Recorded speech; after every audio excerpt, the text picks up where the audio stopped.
Bienvenue dans le podcast à contre-courant, le podcast des mères audacieuses, le rendez-vous inspirant qui met en lumière des femmes et des hommes qui ont choisi de redéfinir leur trajectoire, de créer leur propre voie et de conquérir leur indépendance. Je suis votre hôte, Nathalie Grimaud-Morvillet, et je suis honorée de vous accompagner dans ce voyage extraordinaire. Après plus de 15 ans en tant que salariée dans le domaine du marketing digital et après 4 discriminations à la maternité, j'ai décidé de prendre mon indépendance pour mieux profiter de mes enfants sans renoncer à ma carrière professionnelle. Avec la tribu digitale, j'aide désormais les parents à en faire de même. Dans ce podcast, à chaque épisode, nous vous présenterons des histoires captivantes de mères audacieuses, de pères engagés, mais surtout de parents déterminés qui ont trouvé le courage de se réinventer pour mieux concilier leur vie personnelle et professionnelle. Qu'il s'agisse de maman, de papa ou de famille, notre podcast est un espace où chacun peut trouver une source d'inspiration, de conseils et de perspectives pour embrasser un avenir empreint de flexibilité, d'épanouissement et de conciliation, ainsi que de succès. Si vous êtes à la recherche de nouvelles manières de penser et ou de travailler, ou encore d'astuces, c'est le podcast qu'il vous faut. Prenez dès à présent votre boisson préférée et c'est parti! Retrouvons-nous dans le nouvel épisode du jour. Bonjour à toutes et à tous et bienvenue dans l'épisode du jour. Aujourd'hui, nous allons parler plus spécifiquement de la conciliation vie personnelle et vie professionnelle en parlant des cercles de parents avec Élodie que j'ai le plaisir d'accueillir dans cet épisode. Bonjour Élodie. Bonjour, je suis ravie d'être là. Je suis ravie également de t'accueillir pour ce nouvel épisode et je suis sûre que ça va peut-être parler à certaines personnes, mais surtout tu vas nous présenter qu'est-ce que les cercles de parents, parce que ça ne parle peut-être pas à tout le monde. Mais avant cela, est-ce que tu peux te présenter à celles et ceux qui nous écoutent? Alors oui, bien sûr, donc je m'appelle Élodie Emo, j'ai 41 ans dans très peu de temps. Je suis maman de 2 enfants de 6 et bientôt 5 ans.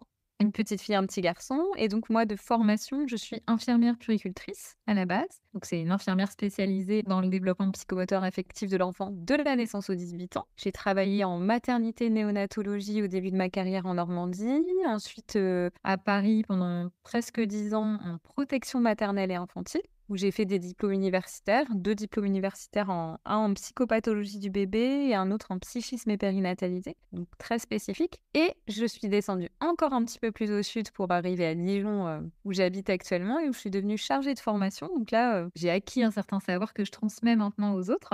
Donc à des personnes qui vont devenir auxiliaires de puériculture et à des futures infirmières aussi. Voilà, donc les personnes qui travaillent en maternité, en crèche, en pédiatrie. Et puis je suis devenue maman, donc j'ai commencé à devenir chargée de formation fin 2016, je suis devenue maman en 2017 et 2019. Et quand je suis devenue maman, je me suis rendu compte, et c'était la période où la politique des 1000 premiers jours démarrait aussi, hein. Il y a les prémices, il y a eu la loi contre les violences éducatives ordinaires à peu près en même temps. Et je me suis rendu compte que c'était pas si simple d'être parent en plus loin de sa famille, de devenir parent pour la première fois, et qu'il y avait un vrai manque de soutien. Ce qui est venu conforter le rapport des 1000 premiers jours, hein, qu'un parent sur 2 se trouvait un peu lâché dans les premiers mois qui suivaient la naissance. Et donc, au début, j'ai créé une sorte de petite micro-entreprise, My Jolly Family, pour le soutien à la parentalité qui était payante. Ça m'allait pas. Parce qu'aujourd'hui, en France, au-delà des pédiatres donc, qui font les consultations régulières, de la sage-femme au tout début, et puis de la PMI, bien sûr, mais qui ne touche environ que 15% des familles, il n'y a pas de vrai remboursement de soutien à la parentalité, de promotion à la santé, d'éducation à la santé. Et par ça, j'entends le fait d'être rassurée sur des questions paramédicales de l'ordre de l'alimentation, de l'ordre du sommeil, de l'ordre de l'accompagnement à l'allaitement, ou de l'ordre de petits problèmes de santé qui peuvent aussi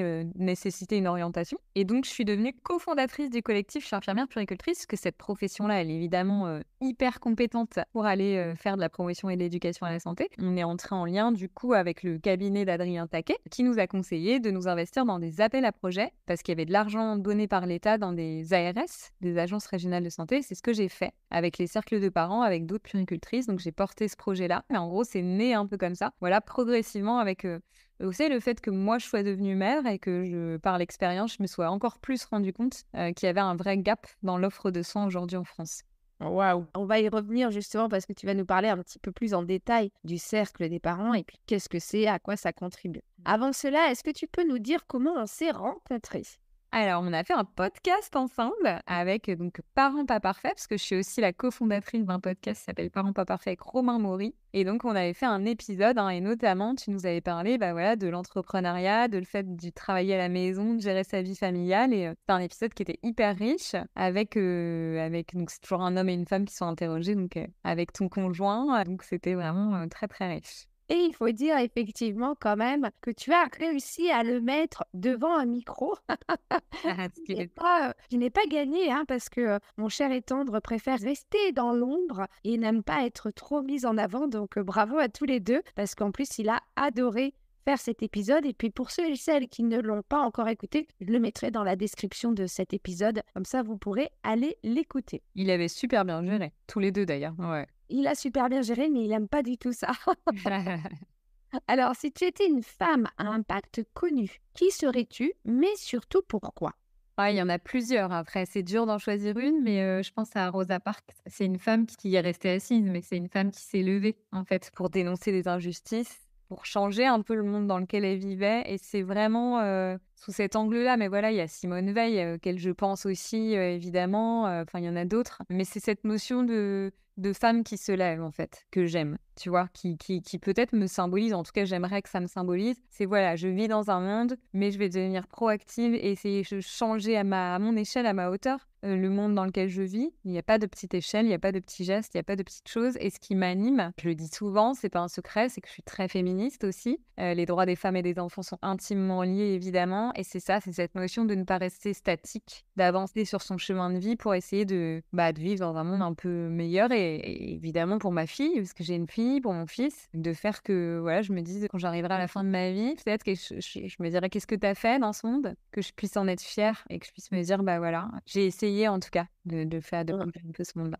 Ouais, je comprends tout à fait. Je suis un petit peu comme toi et je me projette beaucoup. Alors moi, plus sur tout ce qui est discrimination professionnelle, à la maternité, etc. Mais maintenant que j'ai 2 filles, je me dis que j'aimerais bien qu'elles ne vivent pas C'est ça. finalement les mauvaises expériences que moi j'ai eu à subir 4 fois pour 4 enfants. Et je me dis que si j'arrive à faire bouger ne serait-ce qu'un tout petit peu ça, déjà ce sera énorme. Donc je comprends totalement ta vision et puis ton positionnement. Et c'est pour ça aussi peut-être que ça match entre nous deux. Ouais, non mais c'est exactement ça. Et puis je rencontre beaucoup de femmes en fait, dans nos styles en fait, on peut dire, de ces femmes qui veulent que ça bouge en fait.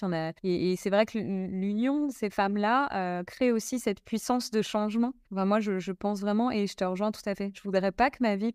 Il y a beaucoup de gens qui disent oh là là, il n'y a plus besoin de féminisme aujourd'hui. Enfin voilà, évidemment, si on regarde en arrière, on a fait des progrès de fou. Mais j'ai pas envie que ma fille, elle ait ma vie de femme, d'adulte, surtout parce que ma vie d'enfant, je pense que jusqu'à temps qu'on devienne mère...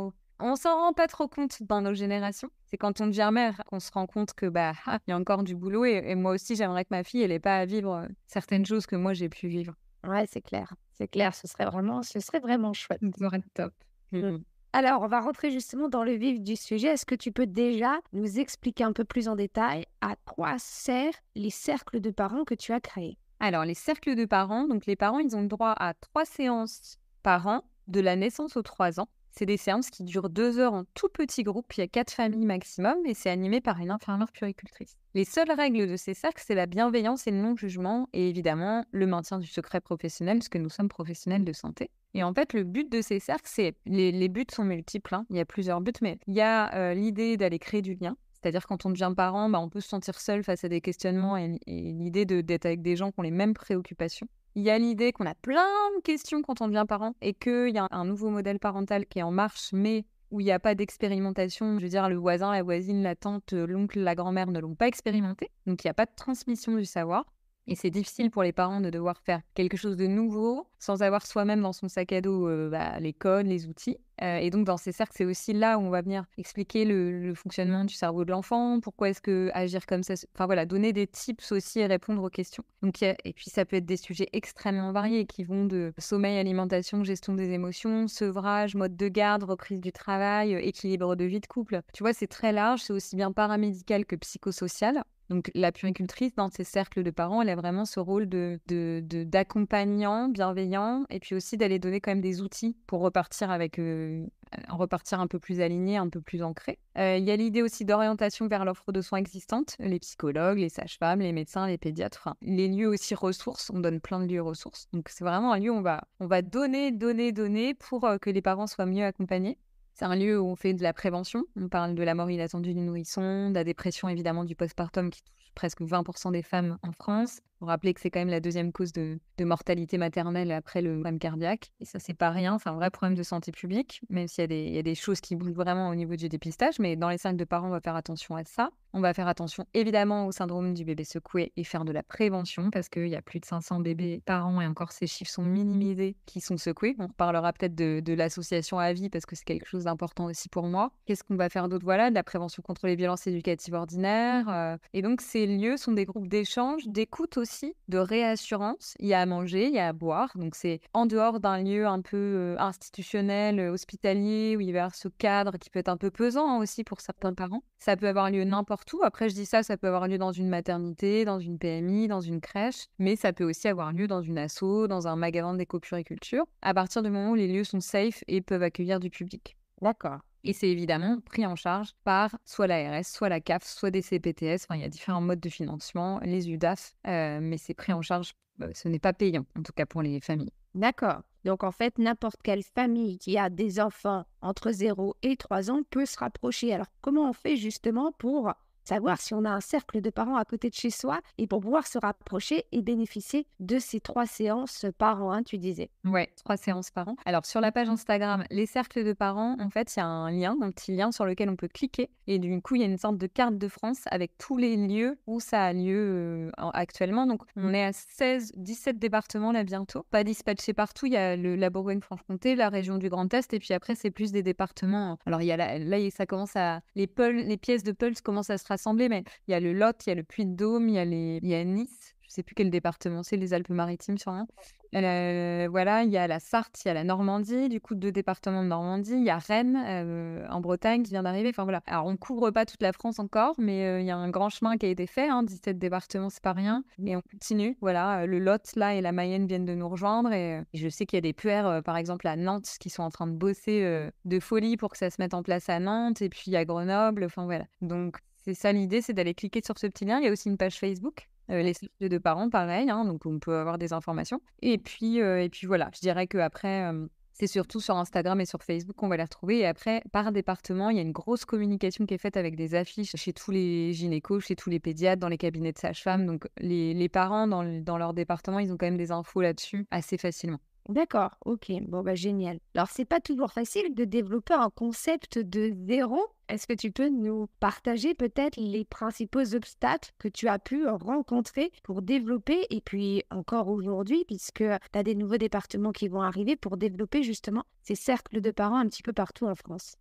Alors déjà, le premier problème que j'ai rencontré, c'est qu'il y a eu un appel à projet qui est paru mi-juin, fin juin, et on devait donner une réponse pour le 15 août, quelque chose comme ça. Donc en fait, en 6 semaines, j'ai dû construire, alors pas seule, parce que j'avais des gens qui m'aidaient, mais j'ai beaucoup porté, il y a toujours un porteur de projet. Et donc, voilà, j'avais 6 semaines, il fallait que je rassemble des députés, les cadres supérieurs de maternité, des gens influents dans la région, créer un projet de 30 pages pour répondre au cahier des charges de l'ARS. Enfin, c'était un gros boulot. Et du coup, je me rappelle très bien, mes enfants avaient 3 ans et 18 mois et du coup, je bossais pendant les siestes des vacances. J'ai beaucoup travaillé sur peu de temps, ça a été très condensé. L'UDAF a été un appui, c'est l'Union départementale des familles. Je les ai appelés, je leur ai dit voilà, j'ai fait ça. Est-ce que vous voulez bien déposer le projet parce qu'il fallait que ce soit une grosse asso qui dépose le projet. Et moi, j'étais professionnelle de santé. Et ils m'ont aidée, ils m'ont suivi, voilà. Et donc, on a eu 60 000 euros, presque 60 000 euros pour développer ce projet-là dans 3 départements à la base.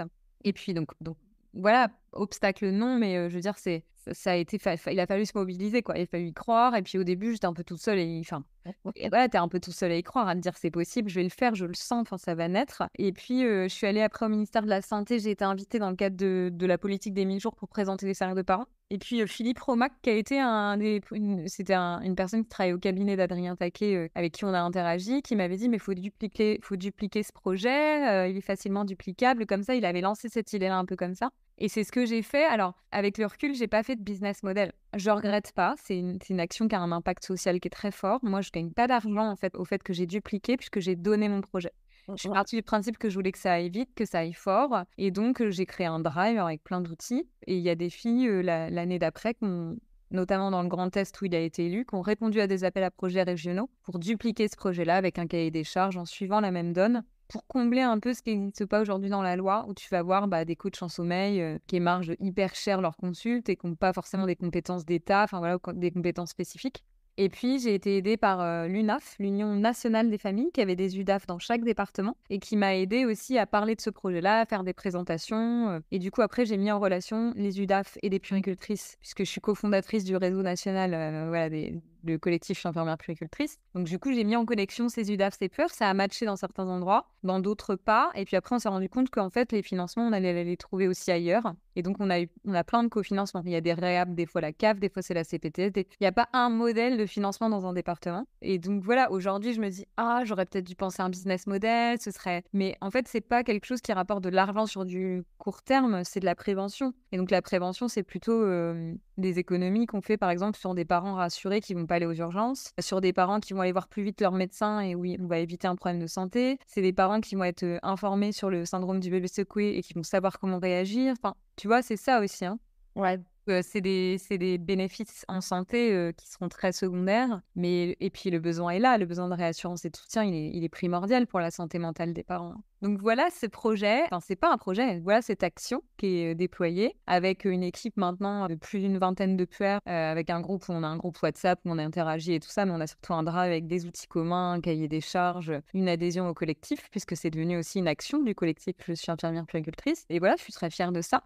Très très fière de ça aujourd'hui, même si je sais pas demain ce que ça deviendra. Maintenant, je me dis, il peut plus mourir le projet, si tu veux. Parce qu'en fait, c'est comme si tu avais donné, tu vois, tu avais disséminé partout. Donc, je me dis, même si dans une région, on n'avait pas le renouvellement du financement, il y a une autre région qui prendrait le relais. Donc, c'est ça qui est cool. C'est qu'en fait, il a tellement été dupliqué tu vois, il y a l'émission des maternelles auquel on était passé dans laquelle on était passé l'année dernière.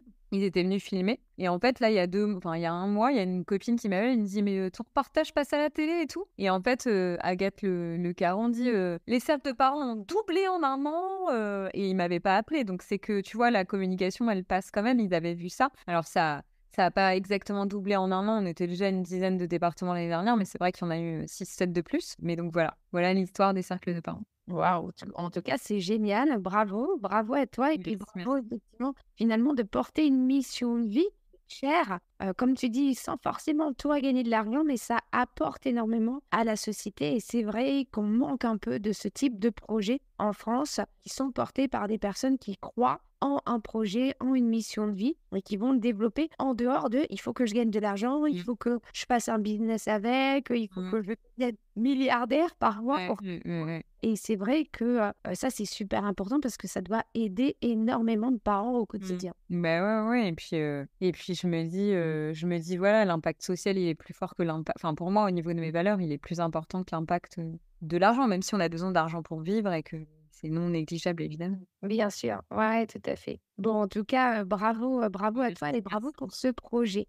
Tu disais tout à l'heure que justement, dans le cercle des parents, donc vous portez énormément de sujets différents et notamment, vous parlez aussi du retour au travail, de la conciliation vie pro, vie perso, de la conciliation aussi entre vie de femme, mère, couple, etc. Comment ça se traduit au quotidien et peut-être quelles sont les questions que se posent le plus les parents sur ces thématiques? Alors, j'ai eu pas mal de mamans, moi, tu vois, qui arrivent avec leur bébé de 2-3 mois ou 3-4 mois, puis elles devaient reprendre le travail. Et en fait, tu sentais que c'était pas un vrai choix. Donc déjà, il y a cette idée de questionner, d'aller dire de quoi vous avez vraiment envie. Est-ce que c'est la pression sociétale? Est-ce que c'est la pression financière? Ou est-ce qu'au fond, quand on se pose vraiment la question et qu'on vient s'interroger soi-même, non, j'ai pas du tout envie de reprendre tout de suite. Oui, j'ai super envie, hein, ça peut être l'un ou l'autre, mais je vais venir questionner aussi ça et de dire, ça arrive peu de fois dans une vie et vous êtes quand même sous réserve qu'il y ait un minimum de finances, parce qu'on peut être complètement pris par les finances qui font qu'on n'est pas vraiment libre. Qu'est-ce qui va venir influencer votre choix? Et j'ai eu des mamans, en fait, qui allaient reprendre le travail 15 jours après. Je leur ai dit, mais vous êtes libre, en fait, de ne pas reprendre. Et j'ai eu une maman, par exemple, je me rappelle très bien, Fiona, qui n'avait pas repris son travail. En fait, elle avait besoin de cette impulsion, elle avait déjà la réponse en elle, mais voilà. Donc déjà, il y a cette idée, voilà, d'aller questionner, est-ce que j'ai envie ou est-ce que j'ai pas envie? Et puis après aussi, on va questionner tout l'environnement de la reprise de travail. Moi, je vais venir informer sur leurs droits, hein. On sait que maintenant, par exemple, par rapport à l'allaitement, pour les entreprises, alors je crois que c'est plus de 100 salariés, si je dis pas de bêtises, mais peu importe d'aller se renseigner sur ce à quoi on a le droit, où est-ce qu'on a le droit de tirer son lait, est-ce qu'il y a un local réservé pour tirer son lait, combien de temps on a le droit si on va allaiter son bébé, que c'est pas trop loin sur place. Tous ces questionnements-là de droits de femme, comme tu dis, voilà, c'est pas parce que mon bébé est petit que j'ai décidé de reprendre le boulot que je vais pas quand même rester une mère. Et on sait que quand on reprend le boulot avec un petit bébé, on n'a que son bébé dans la tête au début. Enfin, on a beaucoup son bébé dans la tête au début. Et moi, je me rappelle, j'allais allaiter ma fille tous les midis sans manger. Du coup, je mangeais pas parce que c'était le plus important. En fait, avec le recul, maintenant, aujourd'hui, les mères, elles ont quand même des droits. Il faut se renseigner par rapport au protocole d'entreprise, savoir à quoi on a le droit légalement, à quoi, en plus, l'entreprise, ce dont elle peut nous faire bénéficier. Je pense aussi pour prendre dans des bonnes conditions en se disant, bon, ok, moi, je reprends pas à 100%, je reprends à 80%, j'y ai le droit. Les 6 premiers mois. Est-ce qu'il y a des horaires qui sont aménageables ou pas? Enfin, tu vois, il y a plein de choses aujourd'hui. Puis il y a des entreprises qui sont de plus en plus ouvertes. On entend Gabriel Attal qui parle de la semaine sur 4 jours, mais je dirais plutôt la semaine de 4 jours. Mais voilà, la semaine de 4 jours pour peut-être... Enfin, il y a plein de choses qui sont envisageables. Et je pense qu'il faut que les femmes, les mères et les pères, évidemment, parce que rien ne se passera sans eux, aient conscience et notion. Et ça, moi, j'essaie de leur dire ça pendant les cercles, qu'ils sont parents, c'est eux qui sont experts de leur enfant, mais qui sont aussi maîtres un peu du destin. Alors, souvent, on entend, il y a le poids de toxicité d'entreprise, très clairement, où c'est pas encore dans les codes, c'est pas encore ceci. Puis moi, je l'expérimente et je le vois personnellement, hein. Le management à la verticale, il est pas encore mort, hein. Il y a toujours cette idée voilà. Bon, les nouvelles générations vont un peu balayer tout ça, je pense. Ça va changer, ça va bouger au fur et à mesure que les générations les plus anciennes vont partir à la retraite et vont arrêter d'être dans le contrôle parce qu'en fait, au fond, contrôler ne donne rien de bon. C'est comme avec des enfants qu'on contrôle trop, ça leur donne envie de faire des bêtises et ils le font derrière le dos. Enfin, voilà. Il y a vraiment cette idée, et les parents le redisent beaucoup, d'environnement toxique et puis d'environnement où même certaines femmes, parfois, qui sont des mères, qui ont des ados, qui ne vont pas être empathiques avec des jeunes mères. Tu vois, et ça, je me dis, il y a vraiment un boulot à faire comme ça d'empathie. C'est une période de vulnérabilité, c'est une période extrêmement compliquée. Il y a des femmes qui sont spécialisées dans ces sujets-là, hein, comme toi, hein, qui veulent faire bouger les choses. Et donc, tous ces sujets-là vont être abordés en profondeur avec cette idée de, OK, j'ai tel droit, j'ai le droit de faire ceci, j'ai le droit de faire cela. Qu'est-ce que je veux vraiment moi? Comment est-ce que je vais m'organiser? Après, je pense qu'en entreprise, il y a encore des gros progrès à faire pour considérer que c'est pas une période de reprise. C'est pas, en fait, on parle du retour, mais c'est une arrivée. Il y a quelqu'un qui disait ça, et je sais plus qui m'a dit ça, mais c'est une arrivée, c'est pas un retour. Et donc, une arrivée, ça nécessite un accueil, ça nécessite de prendre en considération tous les besoins qu'on peut avoir, hein. Oui, c'est clair. Et c'est vrai que, tu vois, quand tu parlais là un peu des droits, des retours, etc., ça m'a replongé, moi, quand mes enfants étaient petits, donc maintenant ils sont grands. Mais tu vois, il y a 13 ans, par exemple, donc comme ma fille est née il y a un peu plus de 13 ans maintenant, j'ai repris rapidement le travail. Donc, j'ai repris même avant la fin du congé maternité officiel parce que je m'étais fait licencier au moment où j'avais appris la grossesse à mon entreprise précédente. Et du coup, j'étais en panique de me dire, il faut que je retrouve vite. Donc, j'ai retrouvé tout de suite, en fait, un emploi. Et comme je voulais absolument allaiter ma fille, je savais qu'il y avait une loi qui permettait d'allaiter dans les locaux, etc. Mais comme j'étais nouvelle arrivée dans une entreprise... C'est pas permise de... Je ne suis pas permise. Et puis, tu sais, je voulais pas... Et tu l'as vu, quoi. Doigt. Donc, en fait, j'allais tirer mon lait dans ma voiture, dans le parking. Je me planquais quand il y avait des gens qui arrivaient dans le parking pour poser leur mais tu vois, leur voiture. Ça, en fait, c'est plus regarde. Donc, j'avais, tu sais, une caisse avec plein de trucs réfrigérés. Ouais. Je mettais mon lait et j'allais tirer. Et je me souviens qu'une fois, j'avais eu des réunions qui s'étaient enchaînées. Et je commençais à voir ça qui... Et j'ai dû trouver une excuse, je sais même plus laquelle, mais un truc qui n'avait rien à voir avec le schmilblick pour pouvoir sortir. Pour tirer ton lait, ouais. Et pour pouvoir aller tirer mon lait. Et donc, je m'absentais du bureau, mais sans dire que je m'absentais, un peu comme les fumeurs qui vont descendre. Et moi, je descendais au parking pour aller tirer mon Mais lait tu dans te la... rends compte alors que tu allais tirer ton lait pour nourrir un bébé. Enfin, et moi, tu vois, ça me révolte. Alors, c'était il y a 13 ans, on a évolué. Tu vois, là, je viens de voir une députée de Paris qui est venue avec son nouveau-né parce qu'elle n'a pas de mode de garde et qu'elle l'allaite. Et elle a été permise. Les choses bougent. Mais je me dis, c'est dingue, en fait, ce que les femmes ont pu vivre comme violence à tout niveau. Tu vois, aujourd'hui, on parle de l'endométriose, on parle de l'IVG, on parle des fausses couches, on parle du retour de la maternité, de la ménopause. Mais tous ces sujets de vie de femme liés au corps de la femme, parce qu'on a demandé à ce corps de se taire, de n'être qu'objet sexuel. Et tu vois, ça me fait vraiment écho à ça, parce que je me dis, purée, mais c'est une violence d'aller tirer son lait toute seule dans sa voiture alors que tu fais quelque chose qui est ultra noble. Tu nourris un bébé, enfin, tu vois. Et heureusement, aujourd'hui, les choses ont bougé. Mais c'est des choses qui me révoltent, moi. Tu vois, je peux pas comprendre ça. Et pour le coup, on dit beaucoup, voilà, aux hommes de bouger, de se regarder, tout ça. Mais aussi les générations de femmes qui ont un certain âge. Il faut aussi qu'elles aussi elles bougent et qu'elles arrêtent. Enfin, faut que les choses évoluent vraiment, quoi. Et oui, moi, j'ai foi en ces nouvelles générations, nos générations et les générations qui arrivent derrière nous, que ça bouge, quoi, et que on arrête. Enfin, tu vois, tu raconteras ça à ta fille quand elle sera grande, je pense qu'elle hallucinera, clairement. Ah ben c'est clair. Et puis comme tu dis, que les personnes plus âgées, que c'est pareil pour ma quatrième, tu vois, j'ai subi du harcèlement quand je suis revenue en entreprise. J'avais une manager qui était femme, hein, donc qui était proche de la retraite avec 2 enfants qui étaient quasi adultes, qui avaient 22 et 25 ans de mémoire. Et en fait, quand je lui ai dit, mais je comprends pas, elle m'a dit, mais écoute, moi j'ai subi ça à l'époque, donc grosso modo, c'est normal. Et c'est comme ça. Et j'ai été mais révoltée. Et là, c'est tellement malveillant, quoi. ouais, et je me suis dit, mais comment on peut sortir penser comme ça, ouais. Comment est-ce qu'on peut se dire, bah, puisque moi je l'ai vécu, allez, on va faire que les autres aussi, elles souffrent. Ouais.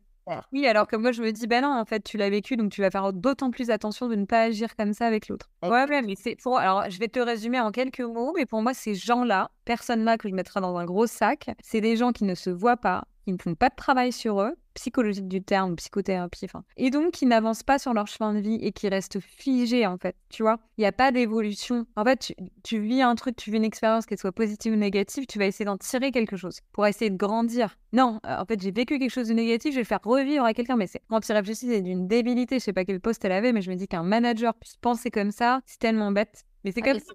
Non, mais c'est clair, elle était en comité de direction quand même, donc c'est Ouais. qui a fait des études, qui est censée voilà, avoir un certain niveau intellectuel. Bon, après, le niveau d'études n'a rien à voir avec l'intelligence affective. Après, tu regarderas dans ces générations de personnes de plus de 60 ans, ils ont énormément de difficultés à s'excuser, énormément de difficultés à se remettre en question parce qu'ils n'ont pas été éduqués comme ça et ils ont beaucoup de mal. On regarde avec nos parents, enfin voilà, on se fait tous les mêmes réflexions, mais ils ont des difficultés à se regarder, hein, parce que se regarder, ça demande beaucoup d'efforts. Oui, beaucoup de questions. Vrai. Je suis tout à fait d'accord, effectivement, et ils ont beaucoup de mal, effectivement, à se remettre en question. Non, enfin, tu vois, je me dis, moi, ma fille, elle va me remettre en question. Je le sais d'avance. Nous, on le sait d'avance. On est préparé à ça. Donc, je suis préparée à lui. Je m'imagine même déjà lui dire, bah, excuse-moi, ouais, si tel jour je t'ai fait de la peine. Et je m'excuse déjà dans certains de mes comportements parce que c'est normal, parce que je suis pas parfaite. Et eux, je pense qu'ils partent du principe que s'ils admettent s'excusent ou quoi, c'est comme si ils avaient mal fait. Non, en fait, ça peut arriver à tout le monde et on apprend par l'erreur. On progresse par l'erreur, mais on progresse en reconnaissant son erreur. Parce que si tu la reconnais pas, tu peux pas progresser. C'est clair. Totalement d'accord. Pas opposer les générations, parce qu'il y a des gens de cette génération-là qui sont comme ça, mais c'est quand même pas une majorité. Ouais, c'est vrai. Est-ce que tu aurais justement des conseils plus spécifiquement à partager aux parents qui nous écoutent et qui rencontrent des difficultés au quotidien de toutes sortes, hein, d'ailleurs, avec leur petit bébé? Déjà, le premier conseil, c'est regarder s'il n'y a pas un cercle de parents aux alentours de chez vous. N'hésitez pas à aller aussi vers la PMI si vous avez des questions, parce qu'il y a des équipes quand même riches, à questionner votre sage-femme, votre pédiatre si vous pouvez, enfin voilà, à trouver un lieu relais. Il y a aussi quelle ludothèque, LAEP, il y a plein de lieux d'accueil. Donc, regardez ce qu'il y a autour de vous et si vous n'avez pas les infos, trouvez soit l'ami qui pourra vous guider ou alors le professionnel de santé bienveillant. Regardez dans votre entourage la personne bienveillante qui vous donne confiance, qui vous réassure pour aller lui demander des infos. Ça, c'est par rapport à voilà, tout ce qui peut exister et les questions qu'on peut avoir. Après, la deuxième chose que je leur dirais, ça n'arrive pas plusieurs fois dans une vie. On n'a pas le droit d'être malveillant avec vous au travail. Le travail, ce n'est qu'un travail. Enfin, ce n'est qu'un travail. C'est important le travail, évidemment, mais votre vie familiale, en plus, dans cette période-là, elle est primordiale. Elle surpasse en tout cas la vie professionnelle. Je suis désolée de le dire, pour les jeunes parents, c'est comme ça. Et ça devrait être verbalisé et communiqué comme ça dans les entreprises. Quand on vient d'avoir un jeune enfant, on dort mal, on est crevé, on est fatigué, on est moins évidemment performant. Et donc, plus il va y avoir de choses de mise en place en entreprise, plus les jeunes parents, et même après, je dis les jeunes parents parce que moi, je suis quand même spécialisée sur la petite enfance, mais des parents d'adolescents, ils pourraient très bien avoir besoin de parler et de s'épancher. Donc moi, évidemment, je prône aussi la mise en place d'une cercle de parents en entreprise, et ça, c'est un autre sujet. Mais voilà, et je leur dirais de se renseigner, de ne pas hésiter à la médecine du travail. Normalement, les femmes, quand elles reprennent le travail, prennent le congé maternité, il y a quand même un entretien qui est fait. Alors moi, je serais pour que ce soit obligatoire et pour le père et pour la mère, et d'aller verbaliser en fait ce qui peut ne pas aller, et de ne pas taire surtout, très factuellement. Alors après, c'est plus facile à dire qu'à faire, parce que quand on est dans un environnement très toxique, on peut avoir peur, mais j'ai envie de leur dire en fait, la peur n'évite pas le danger. Et en fait, quand on a peur, on fait rien, on reste dans une situation qui est hyper inconfortable. Alors que quand on verbalise, mais de manière hyper factuelle, ça peut être par mail si on se sent pas d'aller parler à la personne. Voilà, et ça peut être par lettre ou par courrier, enfin peu importe, mais d'aller verbaliser ce qui pose question, ce qui est dérangeant dans l'organisation actuelle. Et de tout tracer, de tout écrire. Et comme ça, voilà, s'il y a un supérieur hiérarchique qui n'entend pas, en fait, les problématiques d'un jeune parent ou les questionnements qu'il peut avoir, il y aura des traces écrites. Et le jour où il y a un conflit, on peut venir dire, bah ouais, mais moi, j'ai demandé de l'aide à telle reprise, à telle reprise. Donc, je leur dirais de manière globale, ne vous taisez pas. Parlez, parlez, parlez, ne vous taisez pas. En fait, ce qui fait perdurer les traumas ou les choses comme ça, c'est le fait de se taire. Parlez autour de vous, à votre famille, à vos amis, peut vous questionner aux gens de confiance et parler au sein de l'entreprise. Et les jeunes femmes, elles vont le faire de plus en plus. Elles vont pas subir, en fait. Je pense qu'elles vont de moins en moins subir. Et les jeunes hommes, et ben voilà, des remarques comme tu dois pas être fatigué, c'est ta femme qui se lève la nuit. Mais bon, j'espère qu'on n'entend plus ça aujourd'hui, mais on l'entendait il y a moins de 10 ans. Et ben en fait, à ces messieurs qui leur disent ça, ou ces femmes, il faut leur répondre on fait un enfant à 3, et donc je suis partie prenante totalement de cette nouvelle vie qui s'offre à moi. Oui, c'est clair. Et effectivement, ce que tu dis, le fait d'en parler et de tracer, tu vois, on a eu un épisode qui est sorti il y a quelques semaines avec Maître Souvigny, donc l'épisode 14, je le mettrai aussi en description, qui dit exactement la même chose. Pour pouvoir se protéger, il faut tout écrire.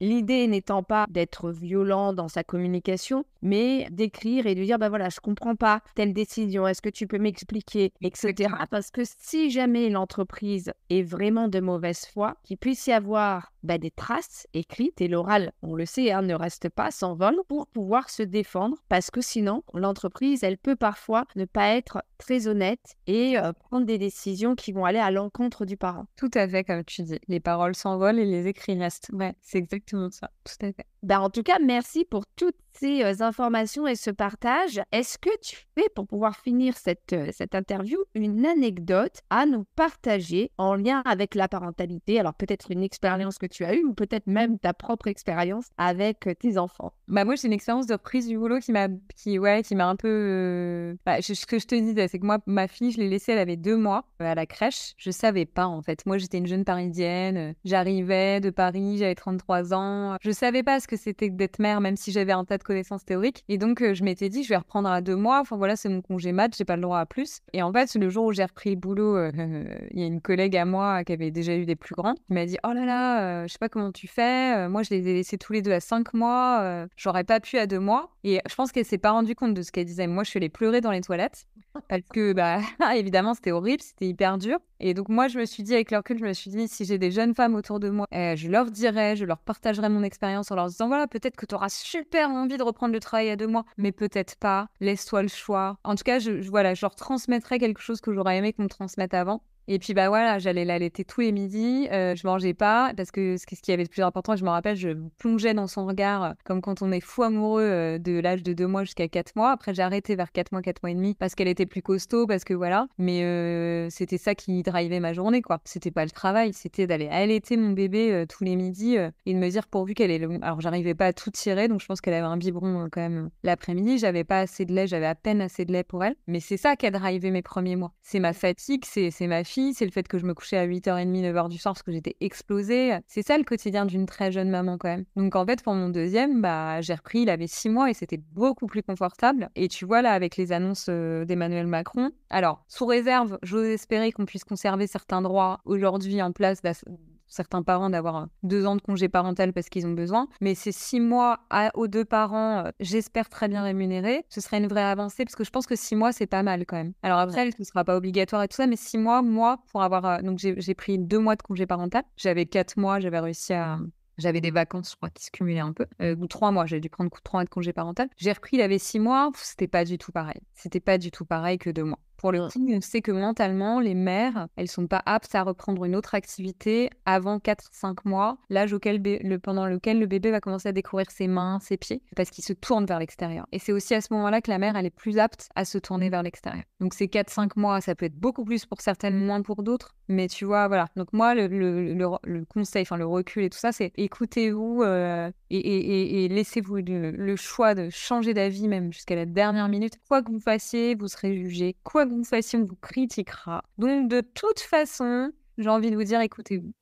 Ouais, c'est clair. C'est vrai que quoi qu'on fasse, il y en a toujours qui vont trouver des choses à redire. Exactement. Il faut se dire, si on parle de moi, c'est que ma vie, elle est suffisamment intéressante pour qu'on parle de moi. Voilà, c'est tout. Exactement. La nature humaine est comme ça. C'est une bonne phrase. En tout cas, merci beaucoup. Merci à toi. C'était vraiment très enrichissant. Et puis, merci d'avoir partagé un peu ton expérience de vie et puis ton expérience aussi en tant que professionnel. Parce que c'est vrai que beaucoup de parents n'osent pas sortir des cases en se disant « il faut que je montre ça, il faut que je fasse ça parce que la société le demande ». Et c'est vrai que c'est bien aussi d'entendre « non, en fait, faites ce qui vous convienne à vous. » Choix. C'est dur à faire en plus. Mais plus on va le répéter, plus ce sera facile quand même pour les uns et les autres. Ouais, c'est clair. En tout cas, je te souhaite beaucoup de succès avec les cercles de parents et tous les projets que tu as liés justement à la maternité et aux parents également, parce que la maternité est vraiment intrinsèquement liée au rôle de parents. Merci également à nos auditrices et nos auditeurs qui nous suivent et qui sont de plus en plus nombreux à nous rejoindre. N'hésitez pas à partager l'épisode avec peut-être un parent qui en aurait besoin, à le liker, à le commenter, à nous mettre une note. Cela nous motivera à continuer dans cette lignée pour pouvoir faire connaître encore et toujours le podcast. En attendant, je vous retrouve chacun et chacune dès mercredi prochain pour un nouvel épisode tout aussi intéressant et passionnant. À très vite!